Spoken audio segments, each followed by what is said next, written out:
3 of the region's school boards will have primary elections next month. KPBS asked the candidates about the priorities and perspectives they'll bring to the boards. KPBS education reporter Katie Anastas is in the newsroom. Katie, let's start with the County Board of Education. What can you tell us about the board and what it does? Well, Maya, this is the governing board for the San Diego County Office of Education. It provides services for school districts and charter schools throughout the county.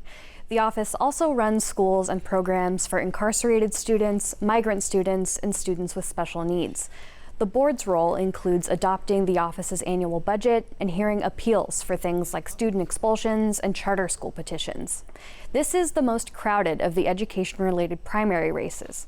There are 6 candidates running for 2 seats. The 2 candidates who get the most votes in the primary will move on to the general election. In District 3, Alicia Munoz is running for re-election against Corey Brown and Jamal Kanj. Munoz has been on the board since 2014. She says she's witnessed a lot of change in the local education system and knows what options are available to students. She wants to make sure the office serves the county's most vulnerable youth and collaborates with other agencies. She's been endorsed by the San Diego County Democratic Party. Brown is a Navy veteran who now works in the home healthcare industry. He says he's familiar with the needs of the disability community and what resources are available. He says building trust and communication with parents is a priority, and he's been endorsed by Reform California. Kanj is an engineer and writer. He wants to prioritize setting up students for college or careers after high school.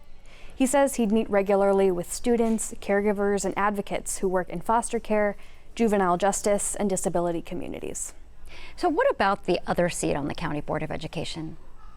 Well, Rick Shea is running for re-election to the District 5 seat against Tammy Allen and Bianca Raganesi-Lash. Shea says his priorities include continuing to support foster youth.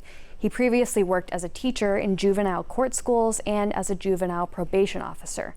He's been endorsed by the San Diego County Democratic Party. Allen is a substitute teacher who's worked in local public and charter schools. She's also worked as a translator and has experience working with survivors of sex trafficking.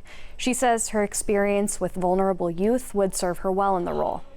Raganesi-Lash did not respond to KPBS's survey, but we do know she's been endorsed by Reform California. So there are also elections in 2 community college districts. So what can you tell us about that? There are 2 seats opening up on the San Diego Community College District Board.